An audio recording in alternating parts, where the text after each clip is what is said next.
Good morning everyone, it's Rob Jones from Jones Maintenance Services.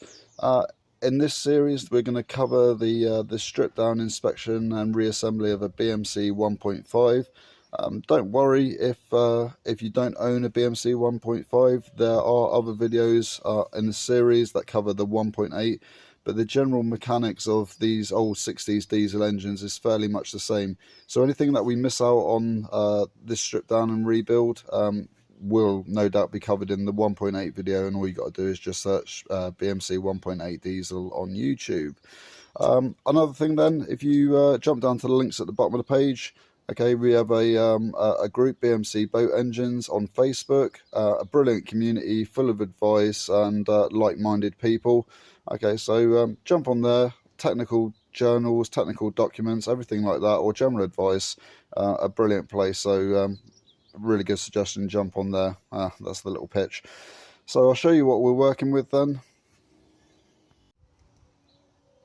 So BMC 1.5 then, okay, how do we know that it's a BMC 1.5? Okay, number one, fuel injection pump mounting is on the right hand side, okay, as you're looking towards the flywheel, and it's basically where the distributor assembly used to go. So first instance, fuel injection pump on that side there. Okay, you'll know that because it's right next to where your oil filter housing is. Working our way to the front of the engine then, the other difference is, okay, whereas the BMC 1.8 has the fuel injection pump here, okay, smaller cover, okay, because we're only running two drives on here, camshaft and crankshaft, okay, so sitting underneath there. Another thing then, okay, to identify it is big letters there, 1500 diesel. So that's your identifying points between the 1.8 and the 1.5. Now additionally, the block is the same, which means that if you are switching from a 1.5 to a 1.8, the footprint is going to be practically the same. So if you're repowering, uppowering, whatever it is you're doing, okay, pretty much the blocks are generic in size, with a few differences. Now this one's come in off a canal boat, okay, it was a spare engine, it's free, it's not seized, and as I said, canal boat, the corrosion is very limited. However, just inside here, you know, we've got about a centimetre of old rusty debris, so we'll cover that as we go along. A lot of parts missing as it was a donor engine, but the good thing is it's free from movement. There's no immediate problems that I can see, but over this series then we'll cover the differences between the 1.5 and the 1.8, and anything that we miss in the 1.5 strip down inspection and rebuild is covered in some depth in the 1.8 series. So just jump on YouTube, put BMC 1.8 diesel, okay, at Jones Maintenance Services, and it'll also be listed on there. So just talking about what we've got and what we haven't got, main components that we're missing at the moment is the fuel injection pump, oil filter housing, a head obviously. With regards to the head, okay, the head remanufacturing, reconditioning has been covered by a gentleman called Darren Crouch from Darren Crouch Marine Services, okay, again on YouTube, and he covers the head in detail, and it's also covered in the 1.8 series from Jones Maintenance Services. So we're not going to concentrate too much on the head. However, we have got a replacement head on its way in. I've gone ahead and taken off the water pump, okay, and I've gone ahead and taken off the crankshaft pulley, and I'll cover how I did that a little bit later on. It may make some people cringe, however it works for me. Obviously we're missing the fuel lift pump, side covers, and some associated bits and pieces, but the key thing for me is that it's free and there's no immediate major signs of any fracturing or cracks or anything like that. So we've got a good base engine to go along with. So in my instance then, okay, obviously the rear plate, the flywheel and everything have been removed or weren't present. So it was quite hard to lock off the crankshaft pulley to take it off. For me, what I did is I simply used a pair of mole grips attached to the flywheel, okay, and as the engine rotated, it obviously came to a point where it locked off. That allowed me to then get enough pressure to get a 1 second, just double check the size so I'm not feeding you false information, a 1/5/16 socket, okay, on a lever bar, which gave me enough give to take off this crankshaft pulley bolt. What you will have to do then before you try and undo that is bend down the locking tab. Okay, that one's obviously come to the end of its life. Bolt is out. Okay, depending on how much corrosion and oil and grime is in there is dependent on how easy that this is going to come off. For me, okay, all I do is get a mid-size 2 or 3 jaw pulley, okay, and then to make sure that I don't damage the threads inside there, what I will do is I'll get a small bolt, I'll place that over the top, okay, so it just sits like that to protect the threads inside there, and then I'll put my center pin on the pulley on there, and then with a bit of heat and a bit of work, okay, that pulled off, and note it obviously is the same as the 1.8 and it is keyed. Once that's done, then we'll work our way around, okay, various bolts around here, and we'll undo those and remove this front plate, and we'll have a look what's underneath there. Right then, before we continue, okay, a couple of things to do with timing, okay. It is rough timing on these old 1960s engines. Now, there's a few variations of how the timing's done on here, okay, which corresponds with your crankshaft, camshaft, alignment, and then subsequently your fuel injection pump. Now, some of these 1.5s had a small plate that ran down here, okay, which lined up with a notch on your crankshaft pulley, okay, and it was very easy to do the timing there.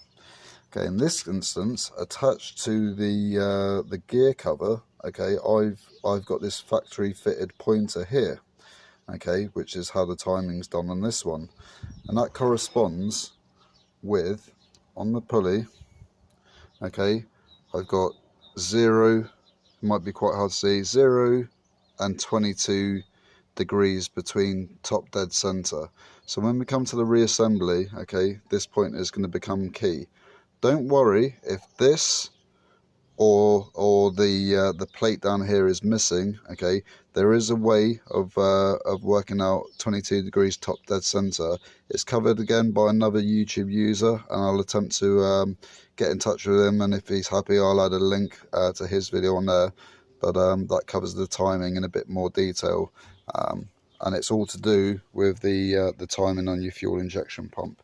All I've done is work my way around, okay. I've undone, I'm going to call them the 13 and 11 millimeter bolts, okay. There's about 10 of them, okay, and then your cover simply pops off like so, okay. Don't try and attempt to save the gasket, okay. If you're doing this, do it properly. Spend a bit of money and get newly manufactured gaskets.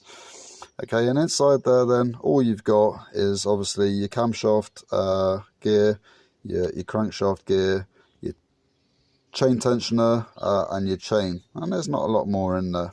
Okay, so that's all we've really got in there. Okay, other things we've got in here then are an oil thrower. Okay, just rotate that so it goes over the key, and your oil thrower will come out. We'll go ahead and release the chain tensioner. We'll knock down the tab washer here, okay, so that allows us to undo that bolt, and then we'll go ahead and take the gears out.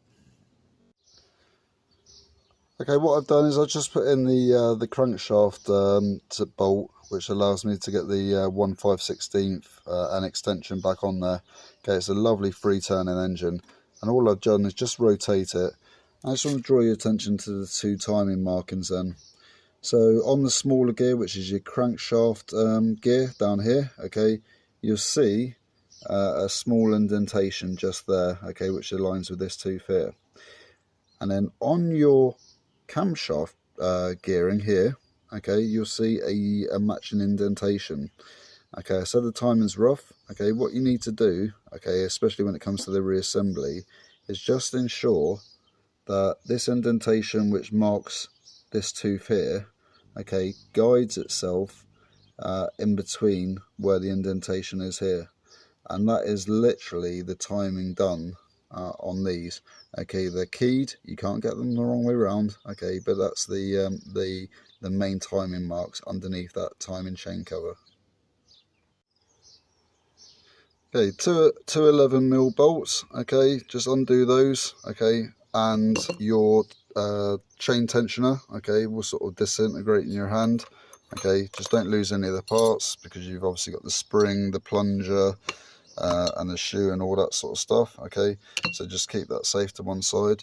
And then what you should now be able to do, okay, is take your, if you've used it, take your crankshaft bolt back out, okay, and then we can look at starting to remove the chain.